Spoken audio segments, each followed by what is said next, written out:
it's a contested term. It's a term that is not necessarily agreed on. I mean, some people have said that there is no such thing as austerity, and I'm sympathetic with that in the sense that what austerity really is the modern face of neoliberalism, and by that process of inequality, cuts to essential services, and scapegoating of poor people for problems that exist far across society, and it's been called austerity. And this term, what happened is the coalition government have engaged with this term. They've kind of really put it to the forefront and used it as a justification to do the kinds of services and cuts the kinds of services that is part of their ideological interests anyway. So I think it's a term that's being mobilised in order to undertake some absolutely savage cuts to health services, social care services, benefit and welfare services,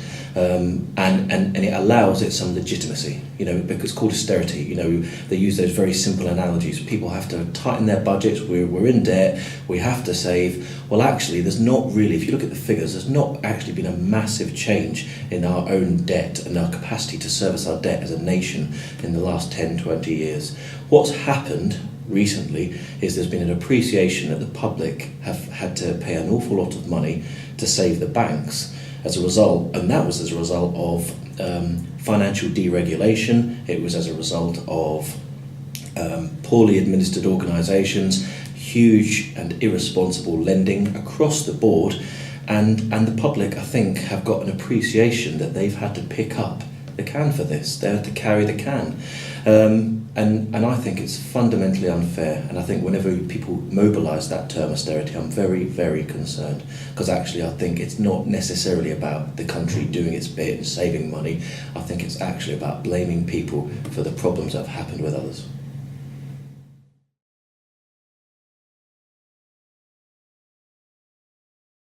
Neoliberalism is the way you could describe how our economy has been run for the last 30 years since Thatcher got in 1979. That essentially, and also in America, there are different ways of organising capitalist economies. Neoliberalism is one particular way, and it's where the idea, as you say, big government is bad, public spending is a poor thing, government involvement in the lives of people is a poor thing, and that it should be the free market that decides, because a free market, unfettered, deregulated, will actually end up being the best for all people.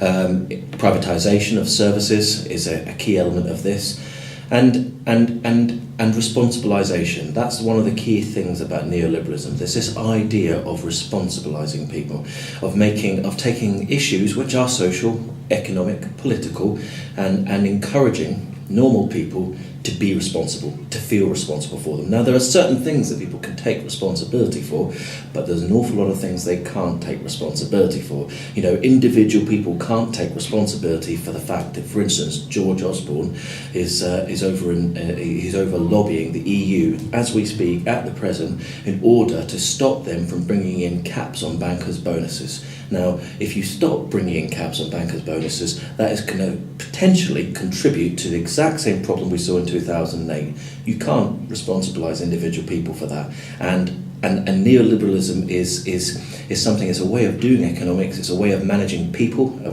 way of managing a population. And some people would say it's the best way, it's the most efficient way, the most effective way.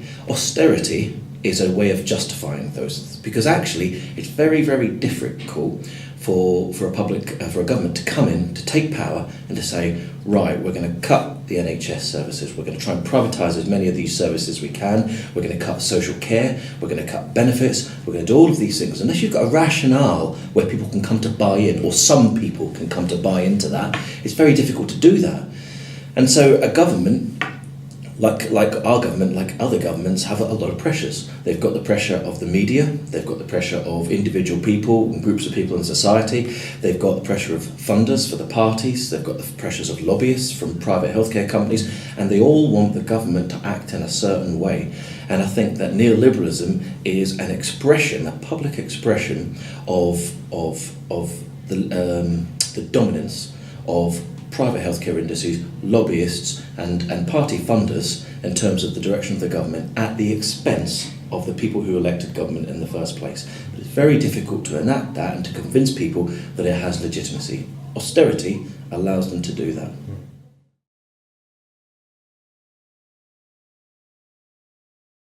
Essentially, neoliberalism is a form of capitalism, and capitalism works in different ways. It can work in ways that are quite beneficial to people, and it can work in ways which are really not beneficial to people. There's no simple dichotomies here. Good capitalism, capitalism is good or is bad. You're right. Neoliberalism, the intellectual ideas of neoliberalism came well before the 1980s. I mean, neoliberalism, the fact it was tried, it was brought in the West as a response to the problems that were occurring in the UK in the 1970s. But actually, if you read, it was a fantastic book, The Shock Doctrine by Naomi Klein, it was tried out well before in other countries. In Chile, for instance, when they brought in General Pinochet in the early 70s, and they did all of the changes, massive changes, except that at that time, Chile wasn't a democracy, so essentially they could bring them in without any real need for justification. They didn't need an austerity discourse in Chile, they had the army. So the army just kind of brought these things in, and you saw massive privatisation, huge cuts in public services. Anyone who disagreed was arrested, many people were killed or were made to disappear. And it caused massive social, political, health difficulties in that country and other countries in Latin America. So it's not new. This set of ideas isn't necessarily new. But Britain is a functioning democracy. Now, some people would question the degree to which it is a democracy, but it's a functioning democracy in the sense that people are still voted in to represent them in parliaments and local councils. And therefore, the way in which neoliberalism has taken expression in Britain is quite different. It's come in and it's taken expression, and it needs buy-in. It needs buy-in from the press, it needs buy-in from the public. You have to convince people with discourses and arguments, whereas in Chile they didn't necessarily have to do that. And that's what we see now. We see austerity being mobilised in order to do that.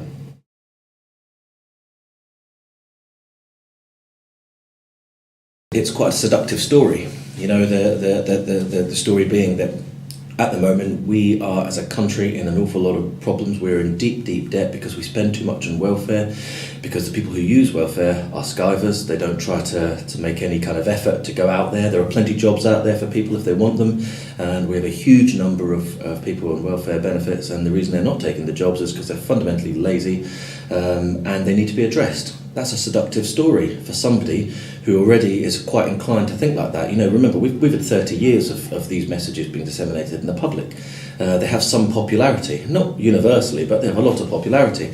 So it's quite a seductive message, but ultimately, if you look at the actual statistics, if you look at the figures and the experiences of people who are using benefits and welfares, what we're essentially seeing is the vast majority of people who are using welfares and benefits are doing it because they have no choice. 54% of the people in poverty in this country right now are working. They're living in poverty and they're working. The biggest amount that we're seeing, or one of the most substantial proportion of benefits, are in-work benefits, and the people are paid in-work benefits because the wages we have at the moment are not sufficient. We've seen a stagnation of wages, people being paid less and less in terms with regards to real costs. And as a result of that, as a result of employers not paying enough, as a result of this downward pressure on wages, people are going into more and more debt. They're using credit cards and loans and so on and so forth, and they're now receiving benefits just to top up so they can afford, the absolute essentials. That's what we're talking about. The people who are often using these benefits, these are in-work benefits. I mean, I actually think it's absurd that you would have in-work benefits, but we have a lot of people needing to use in-work benefits, and an awful lot of people are using benefits who are out of work, not because they're lazy or because they're skiving, but because there isn't enough decent work to do, and that's a key element, decent work. There's this idea that we've seen an increase in 0 hours contract, we've seen deregulation has hit the job market, so you've got more and more jobs that are temporary, that are low paid, that don't pay sickness benefits. So my own personal feeling is, in terms of benefits, that's not the problem. That is not the problem we have in this country. We have record inequality, income inequality in this country. We have something in the region of 100 billion tax avoidance in this country, okay? We've got something in the region of 5 billion to 15 billion being wasted on unnecessary internal reforms in the NHS. There's a lot of problems. At the moment, RBS is a public owned company. They've just paid themselves £600 million pounds worth of bonuses to themselves at a time when RBS is still failing. It's still losing money. We're doing nothing about that. That's a publicly owned institution. There are clear problems in this country. But if you want to look at where the money's being wasted, where publicly money is being wasted, it is not on welfare.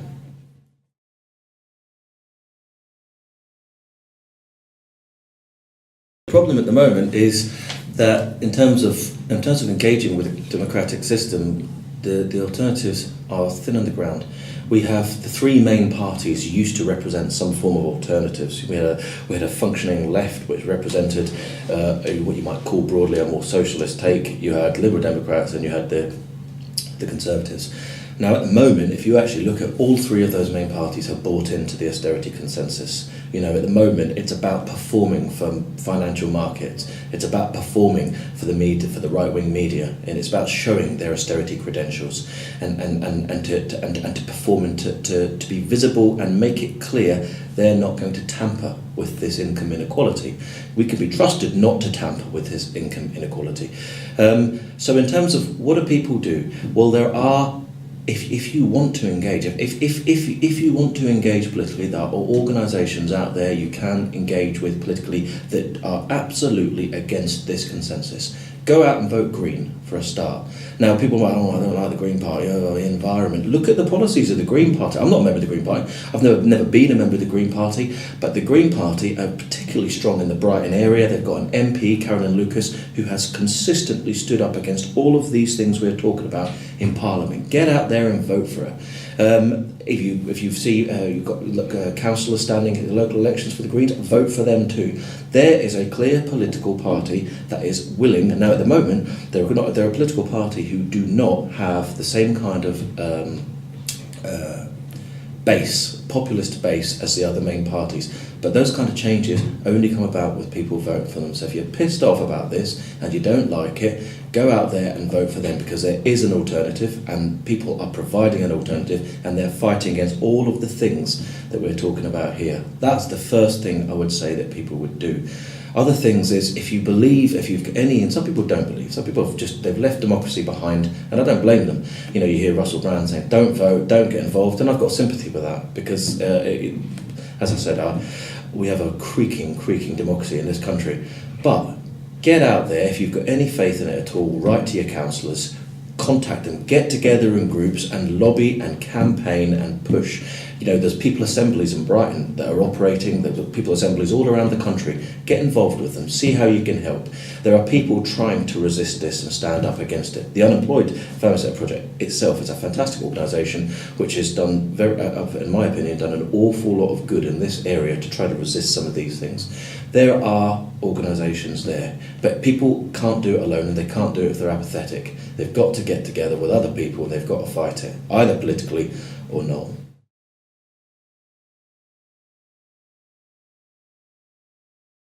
From what I can understand, from my limited understanding of Britain and the British people, we don't strike me as a particularly revolutionary people. You know what I mean? There are countries that strike me. There are countries where thousands and millions of people get. You know, something happens in France, they'll have 10 million people out there on the street, pissed off about it. Why in this country are people engaging far less? I don't know. I mean, my worry about Russell Brand is, I think to a degree I agree with all of the things he's saying in the sense we need massive change. He's calling it a revolution. We need massive change, but you're not going to get massive change if the country is organised by. And if you don't vote, who's going to take over these seats? You're going to have people like Simon Kirby in Brighton, that horrible Tory. You know what I mean? You're not going to bring the change you need. You're not going to address these things unless, because as much as I said, our democratic system in this country is dreadful. Without engaging in it, other people will. the people who hold views differently to you, the people who think austerity is a good thing, the people who think that welfare users are skivers, they're the ones who are voting, they're the ones who are getting into Parliament, and they're the ones who are controlling the police and the media and all the rest, and leave people more and more excluded and marginalised. I don't think opting out is going to help. Russell Brand might end up, and his friends may end up proving me wrong. I hope they do.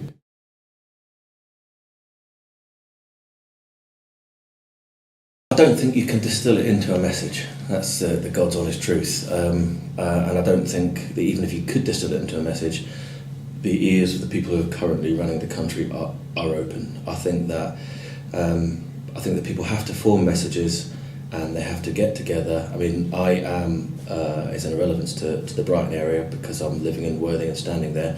I stand for the National Health Action Party. They're an anti-austerity party. They're a pro-public NHS party. And they're a group of people who have started from the ground upwards, and with an idea of trying to get into Parliament, get into the places where you have to make those messages, and that you can, and those messages can be public. And I think that until people get behind organisations like NHAP, Green, so on and so forth, you don't have access to the means to getting those messages public. So I could say something like, David Cameron, stop doing austerity. It's never going to get to David Cameron. If he did, he'd just laugh with his glass of wine and move on, and perhaps to his dinner table with his lobbyists and his bankers and whoever else he dines with. So all I would say to people, the message has to be, it's much more important that the message goes to everyday normal people rather than to the David Camerons of this world. Because if people get together and they try to act on this, and they join or support other parties than the other three, and they get them together in people's assemblies, when David Cameron sees 200,000 or 2 million people marching through the streets of London, he'll get his message then, but only when he sees that.